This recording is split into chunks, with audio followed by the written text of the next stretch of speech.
প্রথমেই সাংবাদিক বন্ধুকে আমাদের আহ্বানে সাড়া দিয়ে আজকে এই সম্মেলনে উপস্থিত হওয়ার অসংখ্য ধন্যবাদ, কৃতজ্ঞতা জানাচ্ছি।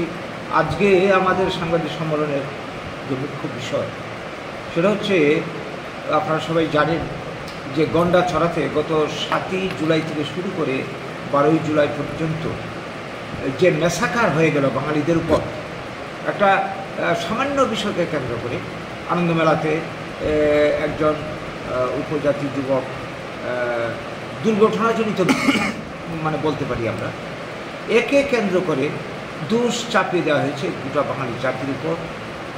তার প্রমাণ হচ্ছে পরবর্তী ঘটনাক্রম। তো এই যে ঘটনা ঘটল, যে মারা গেল দুঃখজনক ব্যাপার, আমরা দুঃখ প্রকাশ শুরুতেই আমরা করেছি। তো তাকে কেন্দ্র করে সরকারি সাহায্য তার নামে ঘোষণা হয়েছে, বা আরও যা যা আনুষঙ্গিক সাহায্য দরকার সে পাবে। এই নিয়ে কারো কোনো বক্তব্য থাকার কথা নয়, আমাদেরও নেই। কিন্তু কথা হচ্ছে, এই ঘটনার জের ধরে অজুহাত বানিয়ে এই যে একটা নির্দিষ্ট জনগোষ্ঠী বলতে বাঙালি জনগোষ্ঠী, এই এলাকার গন্ডাছড়া এলাকার মানে সরকারি হিসেব মতো 165টা ফ্যামিলিকে দেখানো হয়েছে এরা ক্ষতিগ্রস্ত, বাস্তবে কিন্তু আরও অনেক বেশি সংখ্যাটা।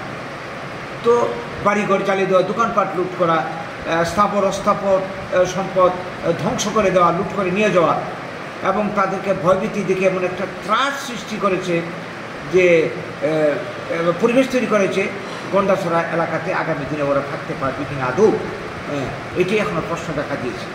যারা আক্রান্ত হয়েছে তারা শরণার্থী শিবিরে কী অবস্থা আছে আজ অবধি যে খবর আপনাদের কাছে থাকবে, এটাকে মানুষের জীবন বলা চলে না।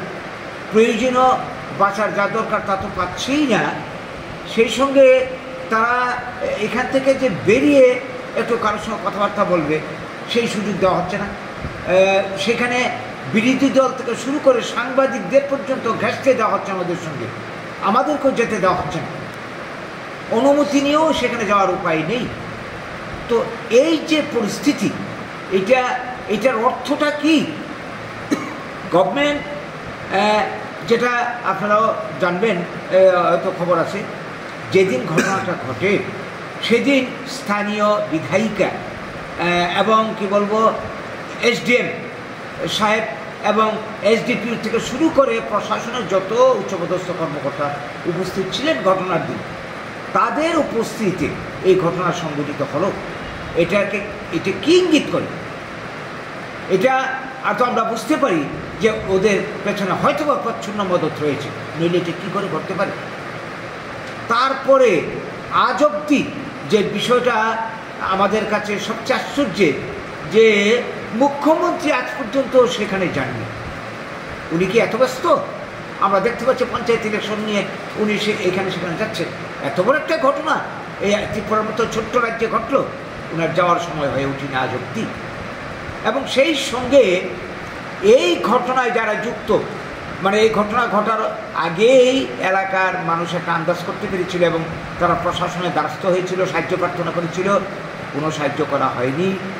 এবং এলাকার মানুষের যেটা বক্তব্য যে এই ঘটনায় যারা যুক্ত স্থানীয় মানুষ ছাড়াও বাইরের লোক, আশেপাশের আমবাসার থেকে শুরু করে অম্পি, তৈদু, অমরপুর থেকে দুষ্কৃতকারীরা এই ঘটনায় যুক্ত হয়েছিল। প্রশাসন জানে, গোয়েন্দা জানে, গভর্নমেন্ট জানে, কই আজ পর্যন্ত তো একটা লোককে গ্রেপ্তার করা হয়নি, কাউকে যারা দোষী গ্রেপ্তার করা হয়নি। এটা কি ইঙ্গিত করছে? এটা পরিষ্কার যে এই কাজ এর পেছনে প্রশাসন তথা মানে রাজনৈতিক দলের শাসক দল বলি বা যারাই আছে তাদের একটা প্রচ্ছন্ন ইঙ্গিত রয়েছে, মদত রয়েছে। উদ্দেশ্যটা কি? শুধু গন্ডাছড়া এলাকা নয়, আগামী দিনে এই ত্রিপুরা রাজ্যের এডিসি সহ প্রত্যন্ত অঞ্চলে বাঙালিকে থাকতে দেওয়া হবে না। আর না, তা যদি না হয় তাহলে কেন গ্রেপ্তার করা হচ্ছে না? কেন দোষীদের বিরুদ্ধে অ্যাকশন নেওয়া হচ্ছে না? কেন এখানে বিরোধী দল লোককে ঢুকতে দেওয়া হচ্ছে না? কেন সাংবাদিকের সঙ্গে পর্যন্ত আক্রান্তদের কথা বলা হচ্ছে না? কি সত্য বেরিয়ে আসবে? ভেতরে রহস্য বেরিয়ে আসবে? এই ভয়ে কি? এই যদি চলতে থাকে এই রাজ্যে আমরা থাকবো কী করে? প্রত্যন্ত অঞ্চলে বাঙালিরা থাকবে কী করে? এটা পরিষ্কার। এখানে তুষণ নীতি চলছে, উপজাতি দূষণ নীতি চলছে, আগে বাম আমলে যেটা হয়েছিল। সেই সঙ্গে আরেকটা বিষয় যেটা বলতে চাইছি, আজকে এই পূর্ব ত্রিপুরা আসনের যিনি জয়ী প্রার্থী, বিজেপির চিহ্নে যিনি পাশ করেছেন মথার প্রার্থী, ওই ইনি তো গেলেন না আজ অব্দি, খোঁজখবরও তো নিলেন না। তাইলে এই জনপ্রতিনিধি থেকে লাভটা কি? তাকে কিন্তু তিনি শুধু উপজাতি ভোটে পাশ করেননি, বাঙালিরা ভোট দিয়েছে, লাখ লাখ মানুষ ভোট দিয়েছে। লাভটা কি হলো? এই সব কিছু মিলে আমরা যেটা বুঝতে পারছি, এর পেছনে একটা গভীর রাজনৈতিক চক্রান্ত কাজ করছে এবং প্রশাসনের কারোর প্রাচ্ছন্ন ইঙ্গিত রয়েছে। এই অবস্থা যদি চলে তাহলে তো মানে এই রাজ্যের সংখ্যাগরিষ্ঠ বাঙালির কোনো ভবিষ্যৎ নেই। আমরা দেখেছি বামের শাসন আজকে বাঁচার জন্য এই বিজেপিকে মানুষ সামনে এনেছিল, এনে কী লাভটা হইল? কাগজের এই পিঠার পিঠ। এই জায়গায় দাঁড়িয়ে আমরা এই খবর পাওয়া মাত্র এই আগরতলা শহরের মুখে প্রথম প্রতিবাদী বিক্ষোভ করেছি, আমরা ডেপুটেশন প্রদান করেছি, আমাদেরকে এলাকাতে যেতে দেওয়া হচ্ছে না, আমরা এই ডিএমের কাছে, ধলাই ডিএমের কাছে দিয়েছি এবং আমরা এই দাবি নিয়ে, তাদের সমস্যা নিয়ে আমরা রাজ্যপাল মহোদয়ের কাছে ডেপুটেশন দেওয়ার জন্যে আমরা দরখাস্ত জমা দিয়েছি। আগামীকাল ডেপুটেশন হওয়ার কথা, কিন্তু পারমিশন এখন অবধি আমরা পাইনি। অফিস থেকে আমাদেরকে বলা হয়েছিল যে পারমিশন আমাদেরকে পাঠিয়ে দেওয়া হবে, আমাদের খোঁজ নেওয়ারও দরকার নেই, যাওয়ারও দরকার নেই। আমরা অপেক্ষা করছি আজকের অফিস আওয়ার 5টা পর্যন্ত কোনো খবর আছে কি না। তবে আমরা যতই সময় যাচ্ছে আমরা নিরাশা হচ্ছে। ঘটে গেল সেটা হচ্ছে যে আমাদের কি বলে এই যে সমস্যাটা চলছে ত্রিপুরাতে, এইখানে মানে আমাদের বক্তব্য জনসাধারণের কাছে তুলে ধরবার জন্যে আমরা এখানকার প্রশাসনের কাছে আমরা অ্যাপ্লিকেশন করেছিলাম। আমরা স্ট্রিট কর্নার মিটিং করব, আমরা একটা মিছিল করব, প্রতিবাদী বিক্ষোভ করব আগামীকাল। এর জন্য আমরা অ্যাপ্লিকেশন করেছি। গতকাল আমাদেরকে অফিস থেকে, এসডিপিইউ অফিস থেকে আমাদের একটা চিঠি দিয়ে ধরিয়ে দেওয়া হয়, সেখানে পরিষ্কার লেখা আছে, your application has been carefully examine, however due to apprehension of breach of law and order the permission is regretted, মানে বাতিল করা হবে। ল অ্যান্ড অর্ডারের প্রশ্নে আইন শৃঙ্খলার অজুহাত দেখিয়ে আমাদেরকে এই অনুমতি বাতিল করে দেওয়া হলো। আর অন্যদিকে এরা বলছে না রাজ্যের আইন শৃঙ্খলা সুন্দরভাবেই চলছে, খুব ভালোই চলছে রাজ্য, আইন শৃঙ্খলার কোনো বিষয় নেই। আর আমরা যখন গণতান্ত্রিকভাবে কথা বলতে চাইছি তখন এরা বলছে আইন শৃঙ্খলা ঠিক নেই। এই যে বিপরীত কথা কিন্তু হয়ে গেল। আমরা কি বুঝবো এর থেকে? আসলে বিরোধীদেরকে কথা বলতে দেওয়া হবে না, এটি প্রমাণ করছে সব কিছু মিলে। আমরা এই সরকারের এই ধরনের মনোভাবের তীব্র প্রতিবাদ করছি, ধিক্কার জানাই। এইভাবে কি তারা গণতন্ত্রের ত্রুটি চেপে ধরবে? আজকে এই পঞ্চায়েত ইলেকশনকে কেন্দ্র করে আমরা দেখছেন বিরোধীদেরকে নমিনেশন ফাইল করতে দেওয়া হচ্ছে না, রাস্তায় আটকে দেওয়া হচ্ছে।